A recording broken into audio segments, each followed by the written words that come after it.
This show is a proud member of the Retirement Podcast Network.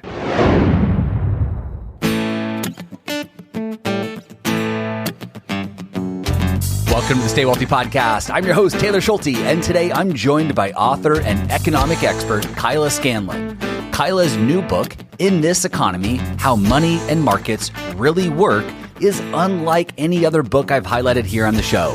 Think of just about any complex financial or economic topic, and Kyla has a chapter or section dedicated to explaining it in plain English for everyone to understand. For the extra complex topics like monetary policy or how to determine the value of a stock or even bonds and credit spreads, she includes her own hand-drawn graphics to further simplify the concepts. You can read the book cover to cover or open it up to any page to learn more about one of the 100 plus topics covered.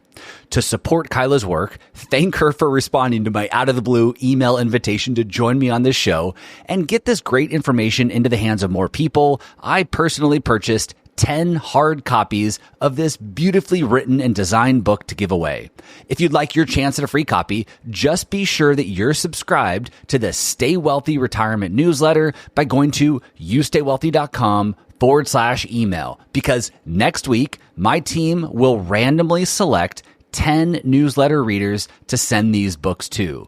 And if you don't end up being selected, the good news is that you'll be receiving my weekly memo that I personally write every Thursday about retirement planning or investing, oftentimes accompanied with free checklists and flowcharts to help readers take action. So it's a win-win for everyone. Once again, just go to youstaywealthy.com/email or click the link below in the episode description in your podcast app. Speaking of the episode description, in today's wide-ranging conversation with Kyla, we discuss everything from the state of the housing market and interest rates in the U.S. to Trump's proposed tariffs and the Fed's role in our economy. We also talk about potential solutions to the housing affordability issues in this country and how companies like Airbnb and Zillow have contributed to the current problems. To view the articles and resources referenced in today's episode, as well as links to all of Kyla's work, including her new book, just head over to youstaywealthy.com/232. It's often said that real estate here in the U.S. is the economy. And in your book, you shared that Jerome Powell, the chair of the Federal Reserve, a few years ago said that a recalibration of the housing market was necessary. To kick off our conversation today, I'd love for you to just provide a high-level overview of the housing market here in the U.S., the role housing plays in our economy, and what Powell might have meant by that recalibration comment. So the housing market in the United States is the main way to build wealth for a lot of people. It's kind of the American dream: buy a home, have kids, settle down. That American dream has increasingly become out of reach for a lot of people. What Jerome Powell was kind of getting at is that it would be good for the housing market to have a recalibration. And what he meant by recalibration was a reset on prices. So home prices have skyrocketed post-pandemic, during the pandemic, basically since the recession, and a lot of people have been left behind. It's very difficult to afford a home, especially now with rates being quite high because the Fed was raising rates in order to battle inflation. The idea of the housing market being the key to the American dream is just increasingly out of reach. And in order to address that problem, we have to build more housing. But because rates are high, it's difficult to build housing. And so there's all of these things that are in the way of actually fixing the housing market and making it so people have access to that wealth building opportunity. And a recalibration of the housing market is difficult to accomplish. Like, the only way that you can really fix it is through expansion of supply. So building more homes, that would be like the only way that we can reset the price level. But like I said, there's a ton of headwinds in the way, and it makes it so a lot of young people feel kind of locked out of that generational wealth tool. A lot of baby boomers own most of the 3 and 4 bedroom homes versus millennials with kids. 28% of baby boomers own most of the 3 and 4 bedroom homes, only 14% of millennials with kids. There's kind of this trap as well in the housing market where it has been this tool for wealth. And so baby boomers are like, I'm just going to hold on to this house. It's generating a lot of money. It's a huge asset for me. It's where most of my wealth is stored. And you kind of end up with this situation where there's a lot of upward mobility. There's like a bunch of more specific details that we can get into, but that's kind of the general overview. It's difficult to get in. Recalibration will come through expanding supply, but there's all sorts of headwinds to doing that. Yeah, I'd love to dig into this affordability comment here for a minute. You often hear from people, I bought my house way back when for $100,000 and houses today are $1 million. Inflation plays a big impact in the growth of these prices. My question is housing truly unaffordable? And if so, how do we determine that it is unaffordable? Some people suggest, well, maybe these younger generations, maybe they just need to work harder or develop better financial habits.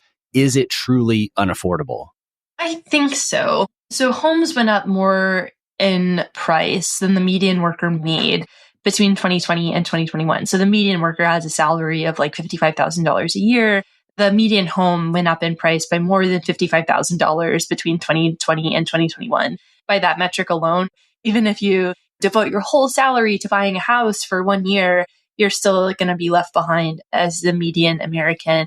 Maybe people can work harder, but it's a supply problem. There's just not a lot of homes for sale in places where people want to live, because that tends to be like a second follow-up point. Where I'm from, even in Louisville, Kentucky, you could probably find a house, but if you wanted to live in Los Angeles or New York City, it's going to be more difficult because of the supply and demand mechanics. That's one part of it. There's not enough housing in places where people want to live. Home prices really have gone up a lot in price. And then the third point would be mortgage rates. So mortgage rates, no matter the Fed's best efforts, seem to be very resistant to going back down. They're above 7%. And if you were able to get into the housing market before they went up, before the Fed started raising rates, you're having like a 2.5%, 3% mortgage, which is much more affordable than a 7% mortgage. And so that's one part of it too, is mortgage rates. The fourth part would be home insurance. Home insurance has gone up by quite a bit. I wrote a whole piece on that a few months ago. The average home insurance cost is up, I think, over $2,000 a year. So there's all of these headwinds, to use that word again, that make it so affording a home is difficult. Part of it's a supply and demand problem, not enough homes in the places where people want to live. And then the other part of it is a financial problem. So high mortgage rates, high housing cost, and high insurance, property taxes, etc. How do you think we solve the supply issue? I'm here in San Diego, California, which is a very desirable area to live. And there's really not a lot of room left to build new homes. I know in your book, you had shared that 1 in 20 new homes are now built for the purpose of rental living rather than home ownership. So is that part of the problem, that many of these homes are just available for rent and not purchase? How do we solve this supply issue when in a lot of desirable areas, there's not much more room to build more desirable homes? Part of it is definitely the usage of a house. People use homes as assets, and part of getting a lot of revenue off of your house is renting it out. I live in a rented out house. I pay rent to a homeowner, and that's a financially great situation for the homeowner because you're able to pay down your mortgage. But for a renter like me, I'm not building up equity. It becomes difficult over time to be in that situation. So that's definitely one part of it where people are like, it makes sense to rent out this house. It's been in my family forever. I'll just have this house and then live somewhere else and sort of reap the gains. And it makes total sense to do that. I think in terms of how we fix it, I won't comment too much on like landlord laws. That's not something I'm knowledgeable enough to provide law advice on, but zoning reform is a big part of it. So in Los Angeles, where I spend a lot of time, 95% of Los Angeles is zoned single family. So you can't build multifamily. You can't build what is called the missing middle of housing. So that would be townhomes, duplexes, triplexes. You really can only build single family homes, which is fine. But for a place like Los Angeles, which desperately just needs housing, it becomes very difficult because you need apartment buildings and you need to like have duplexes and triplexes and townhomes and have different opportunities for people to live versus just having that single family house, which ends up creating sprawl. If you've ever been to Los Angeles, you're in the car most of the time because everything's so far away because of the sprawl that has been created from some aspects of zoning. And so a lot of it is zoning reform, mixing different types of commercial and residential. So allowing like a residential building to be built on top of commercial space. That's a big part of it. There's a lot of good legislation that's been passed by the US Treasury around reducing red tape and making it so financing for homes is easier for the builders. Every single part of the housing process is a little complicated because of bureaucratic regulation, because of zoning, because of a little bit too much government oversight, and because of things like NIMBYism, like not in my backyard, where people are quite concerned about what is being built around them, understandably. And so I think that's the way that you fix it, though, is you say, okay, how can we rezone this place to build upwards if we can't build outwards? How do we make sure that there's enough housing for those who want it in areas that they want to live? You mentioned interest rate policy a little bit ago, and I'm personally curious to hear your response to this. So my wife and I are beginning to look for our next home. And right now we're currently locked into a fantastic 2.9% 30-year fixed mortgage rate. But we've got 3 kids and we're starting to outgrow our home. So we've been on the hunt for something a little bigger recently. And as we all know, interest rates are sky high at the moment, and so are home prices. And so one thought is, well, let's just sit tight and be patient and hope that interest rates come back down soon. And then we'll pounce on a new home when rates are lower, so it doesn't sting so much to ditch our current low mortgage rate. But then the other side of the coin is, well, if interest rates come down, you would assume that demand would spike, the market would get more competitive, and home prices might be higher than they are today. Do you think that lower mortgage rates will help make housing more affordable?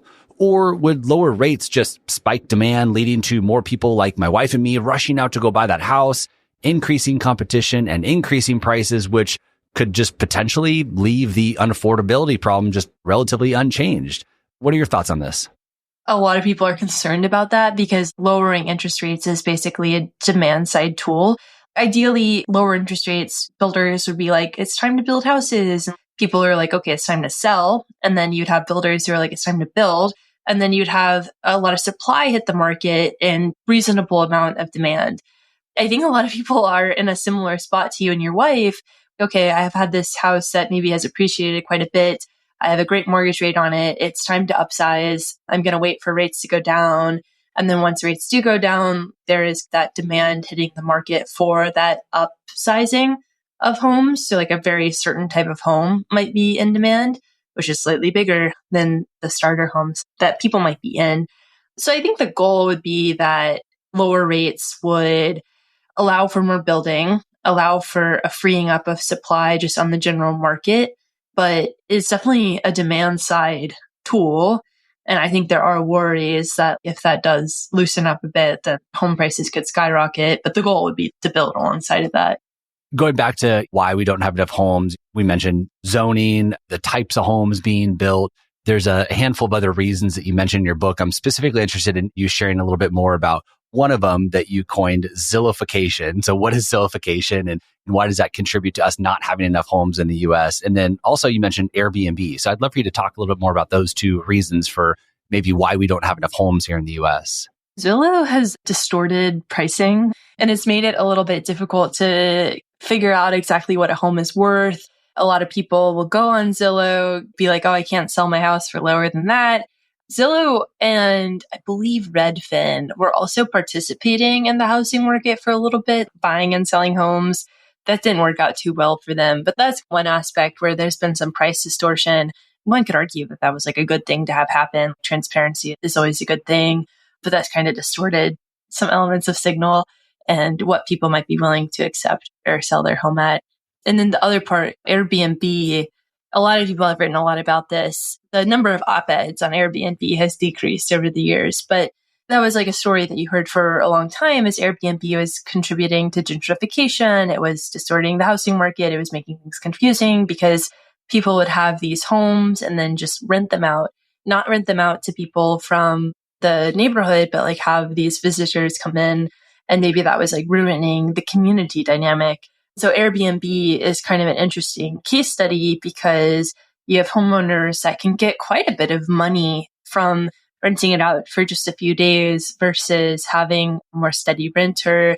That further reduces housing supply for people who are just trying to find a place to live in the city and can make the overall housing crisis even more complicated. And so that's kind of the dynamics of those two is a lot of distortion for Zillow of price mechanics, and then distortion for Airbnb of just the general housing situation in a city. Any other comments on how we solve this unaffordability problem? You've touched on a couple things already, but I want to make sure we cover everything here because it does seem to be the big issue here with the housing market is how out of reach it is for so many people. Anything else to add to the solution for this unaffordability problem?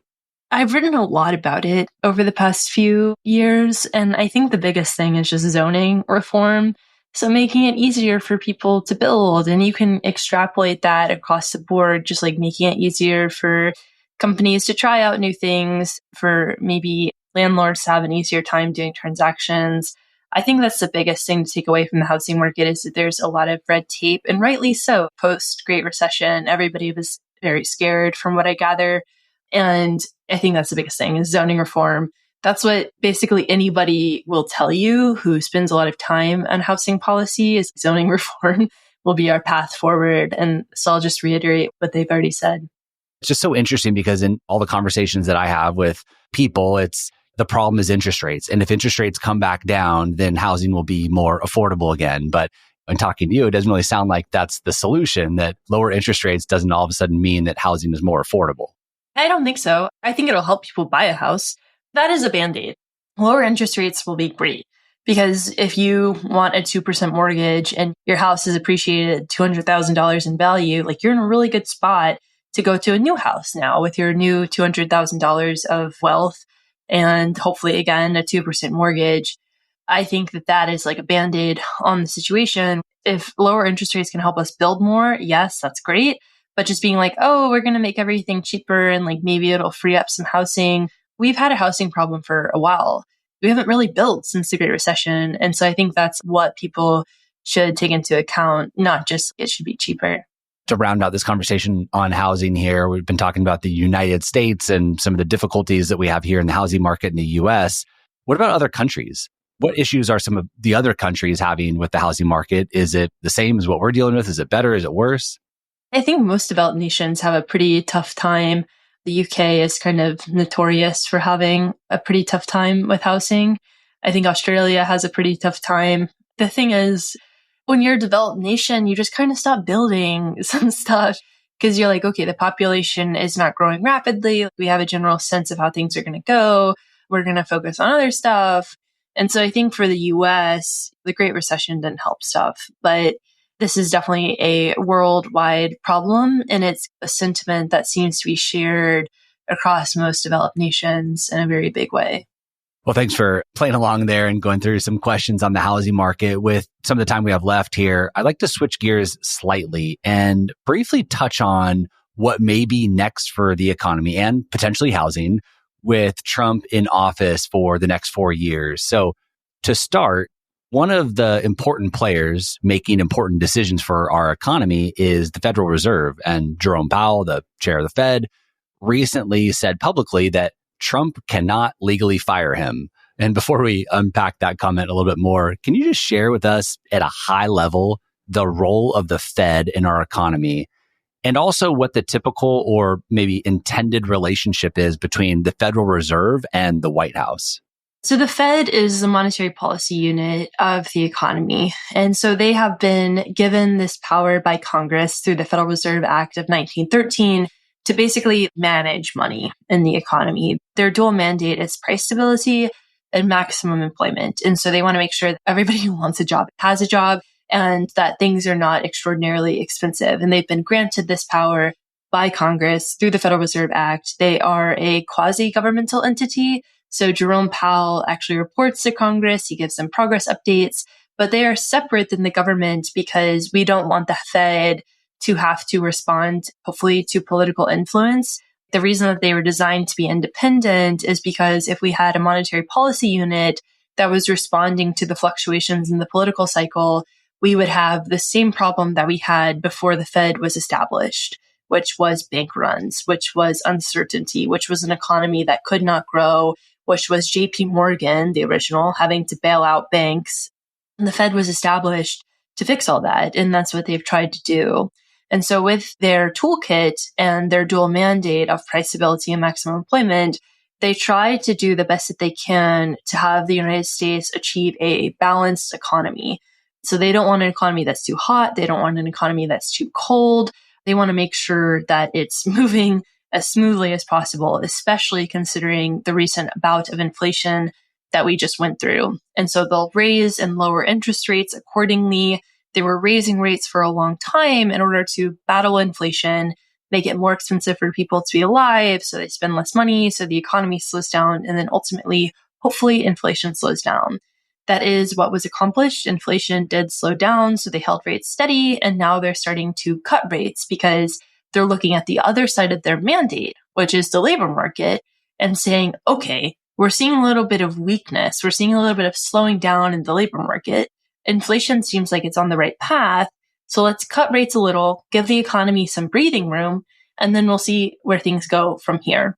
At the recent FOMC meeting, which is the policymaking unit of the Federal Reserve, the Federal Open Market Committee, there was a question from a journalist to Jerome Powell about how Donald Trump would interact with the Federal Reserve. And there's been a lot of rumors that Donald Trump would ask Jerome Powell to step down. And Jerome Powell is in office until 2026. He cannot be removed by the president because of the power that Congress has given the Fed. And so he was like, no, I'm not going to step down. It is not legal to make me, Jerome Powell, step down. So that's true from what we know. The Fed is not beholden to the whims of the president. They do have to respond to Congress, but they're meant to be independent so they don't have to fall into the political cycle. So they can stay focused on that dual mandate of price stability and maximum employment. And so that's the general idea of the Fed. And then what has happened recently with some of the political turmoil. And you shared in your recent newsletter that you thought Powell's comment about Trump not being able to fire him was actually really important for our country, for the future of this country. You alluded to it a little bit there, but can you share a little bit more and unpack your points that you made in your newsletter there, that this is actually a really important thing for the future of this country and our economy? The Fed being independent and not having to respond to a president, being an institution that has been granted this power since 1913 is really important. The Fed has made mistakes, just like any policymaker has. Like they didn't move fast enough to raise rates in order to battle inflation. They might have moved too fast cutting rates right now.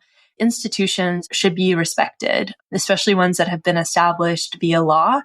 And there seems to be a tendency to maybe want to have a shakeup at some of these institutions with Trump's presidency, which is fine.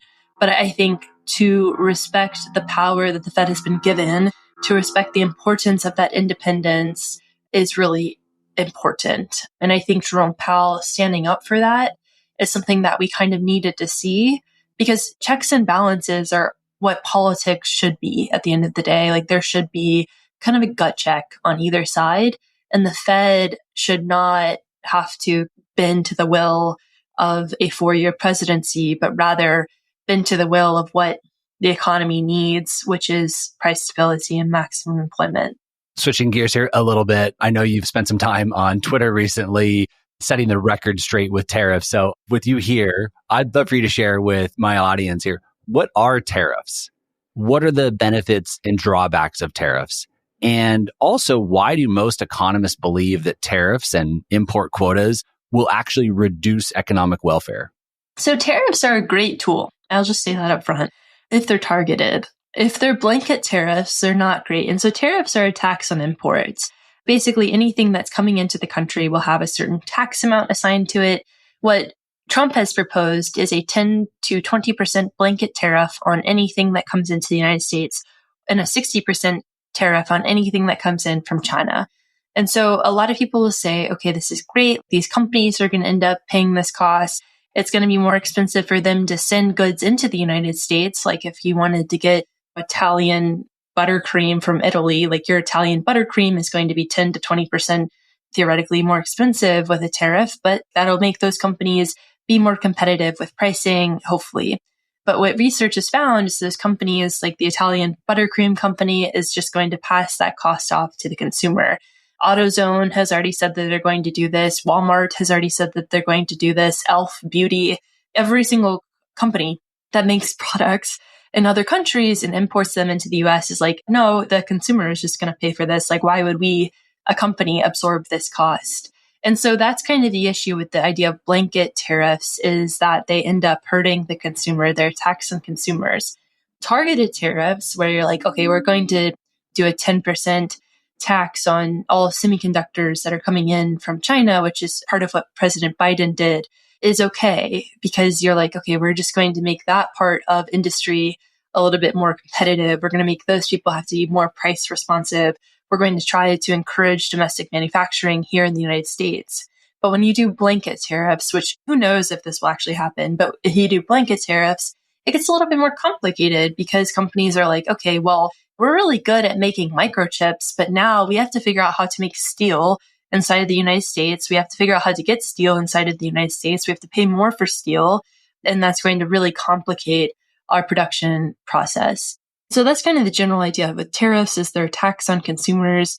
Not all tariffs are bad tariffs, but if you're thinking about it blanket wise, there's studies from the Tax Foundation that says this will cost the average family between $1,000 to $2,000 more per year. What President Trump has also proposed is using these tariffs to pay for tax cuts. The Tax Cuts and Jobs Act is expected to be extended. That'll cost about $4 trillion to extend it, and tariffs will only raise maximum about $500 billion in revenue because we only have $3 trillion worth of imports. So I'm throwing a ton of numbers, which are really hard to follow, but even if we milk tariffs for all they're worth, we just won't have enough money to cover some of the tax cuts that have been proposed, which will exacerbate the federal deficit, put us further into debt. You could go on and on with the domino effect of what this could cause, but in summary, tariffs are a tax on consumer. Not all tariffs are bad tariffs, but blanket tariffs, no economist likes them because of what they do to prices. So consumers may enjoy some of these tax cuts extended from the Tax Cut and Jobs Act for potentially another 4 years here, but they might get hit with some extra taxes from these tariffs potentially. They'll just counteract the taxes they're saving from TCJA. It would end up costing people more. He has proposed all sorts of tax cuts, ending taxes on Social Security, ending taxes on overtime pay, ending taxes on tips. And it comes to the point where like, well, where's the money going to come from? They have ideas. It seems like the Department of Government Efficiency might find some stuff out. There's a lot of money to be cut out of the government. But I think to say, oh, tariffs are going to pay for the tax cuts, it's just going to make the average consumer's life quite difficult. And that's just not something you want to see, especially after the recent inflationary bout that we had that people are still recovering from. We just don't want fiscal policy to make it more difficult for people. And I think that's the really tough part about these proposals.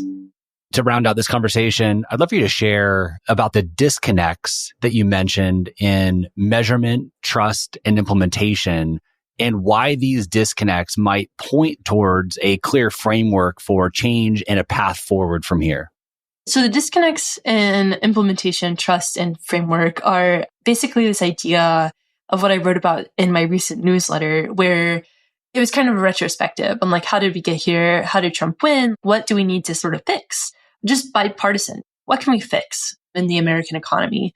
And a big part of it is data measurement. So like having better metrics that more accurately capture how people are feeling, not relying on GDP growth to tell us the whole story of how people are, but rather having a more expansive tapestry of data that we pull from. All sorts of metrics I listed out in the newsletter that would do a better job, like housing affordability versus wages. And then the implementation idea, there's all these policies that are being proposed, but it becomes very difficult to get stuff done. Los Angeles, for example, has spent the last 3 years spending $7 million on building food carts. Great initiative, but not a single food cart has been distributed yet. We actually need to like implement these processes. We need to get from idea to action faster. It can't be so slow. We just can't take that long on this stuff. We have to really reduce the red tape and the bureaucracy. And then the trust aspect, how do we regain trust in one another, in the media environment, and then in politicians at large? A survey that's haunted me over the past couple months is a survey from the spring 2024 Harvard Youth Opinion poll. And they asked young people, who do you trust? What institutions do you trust? And the only institution that young people still trusted in was the United Nations. Trust in the media, the government, the presidency, Wall Street had all declined by double digits. And so I think that's like a huge issue. When we talk about measurement, when we talk about implementation, we have to address the third corner of the triangle, which is trust. People just don't trust in policy. They don't trust in the data. They don't trust in the ability for the government to get stuff done. And all of that has to be fixed if we ever want to move forward and kind of establish an economy where consumers' best interests are at heart. And so that's kind of the idea of the triangle, is we have to address all three legs of the stool in order to have a stable foundation. Well, before we part ways here, you wrote an amazing book called In This Economy, How Money and Markets Really Work. And as listeners know, I'm giving away copies of this book. But I'd just love for you to share, what is this book about? What prompted you to write this book? This book is about the economy. It's basically an intro guide to everything that you might need to know about economics. So inflation, the labor market, the Federal Reserve, monetary and fiscal policy, crypto is in there, the stock market, the bond market. And then I talk about problems and opportunities at the end. And the reason that I wrote this book is because I do social media videos, but I also have spent a lot of time at institutions. Like I was at Capital Group, I was at a startup. And the biggest takeaway for me from all of these conversations that I've had over the past few years is people are like, I don't know where to start with economics. The terminology makes no sense. It's all confusing. And so I really wanted to provide a fun guide. There's 60 illustrations in the book done by me for people to start with and not feel so overwhelmed, because the economy is everything. The economy is buying a cup of coffee. It's driving down the street. Everything we do is an economic transaction. And for whatever reason, we pretend that people don't need to know that. And then we get surprised when they're trying to figure out how to take out a loan. And they're like, what's a credit score? And another thing that was quite influential for me was I sold cars. And I had all these people come on the lot and they didn't know what an interest rate was. It's definitely a labor of love, this book. And it's something that I really wanted to have exist in the world. But the goal beyond my personal stories is to have a place where people can go and understand all of this stuff in a more fun and accessible way. You do such a great job of breaking down these really complex pieces of our economy into a really simple, digestible way. It is one of those coffee table books that you can just pick up and read a couple pages or read one of the sections in there.